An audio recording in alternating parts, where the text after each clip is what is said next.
So what exactly is this Voynich manuscript? Let's take a closer look. The book itself is not very big. It's about 9 inches tall and 6 inches wide. It is made of vellum, a fine animal skin used for writing in the old days.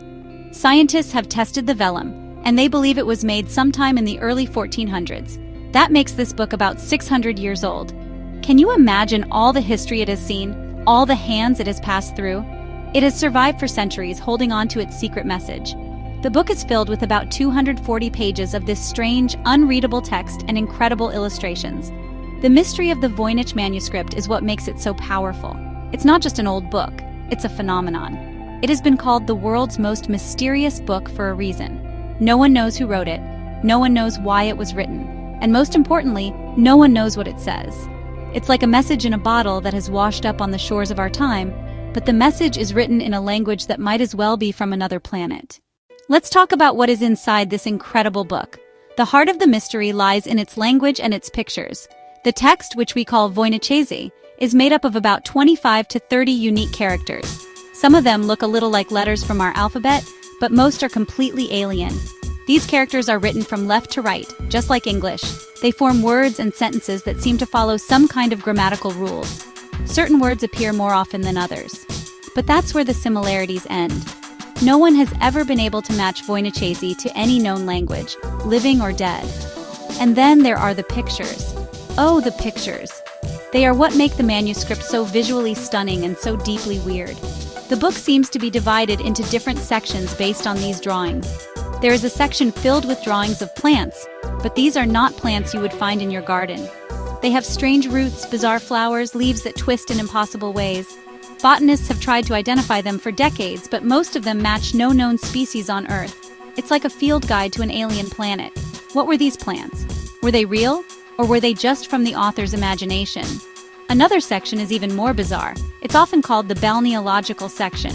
It shows pages of small, naked women bathing in pools, tubs, connected by a complex network of pipes. The liquid is often green or blue, and the women sometimes wear strange crowns. The whole scene is surreal.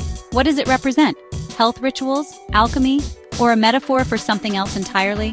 Finally, you have sections with astronomical and cosmological charts, drawings of the sun, the moon, and stars. So, why is this book so hard to crack? You would think with modern technology and brilliant minds, we could figure it out. But the Voynich manuscript has defeated everyone. The language is one of the biggest challenges. Experts have analyzed it for patterns.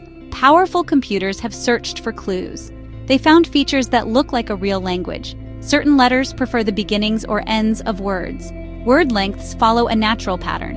It doesn't look like random gibberish, yet it has strange features. Words repeat twice or even 3 times in a row, and the vocabulary looks limited. Statistical analysis still finds no consistent structure. You can't translate even a single word.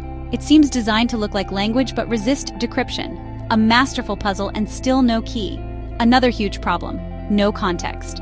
With the Rosetta Stone, we had a key. With Voynich, we have nothing. No other examples anywhere. We don't know who wrote it or where they were from. It's like a crossword with no clues. Every path turns into a dead end. Some say it's a cipher. Others think steganography. Others, an elaborate hoax. Every theory has problems. None proven. The book remains a perfect mystery. It is a physical object you can hold, yet its meaning is completely out of reach. It exists in our world, but its contents belong to another. It teases us with the promise of incredible secrets. Is it a book of spells, a secret medical journal, or a diary from another dimension? The possibilities are part of its magic. Everyone loves a good theory, right? The Voynich has more theories than you can count. One theory, Roger Bacon, the science-minded friar, except radiocarbon dating points to the 1400s after his time. Another, Leonardo da Vinci, a romantic idea, but the style doesn't match and evidence is thin. A more grounded theory, a lost medical or herbal encyclopedia, women's health, gynecology, hydrotherapy, perhaps encoded to protect knowledge. Then the hoax, convincing gibberish to dupe a wealthy collector. But the manuscript's subtle patterns would be very hard to fake, across 240 pages. During World War II, top cryptographers tried their hand.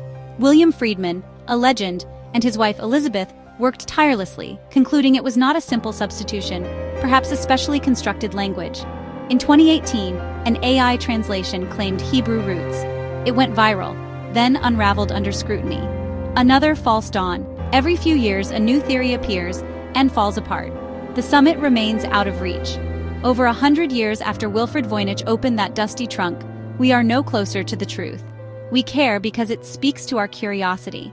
In a world mapped by satellites and decoded by science, this book says mystery still exists.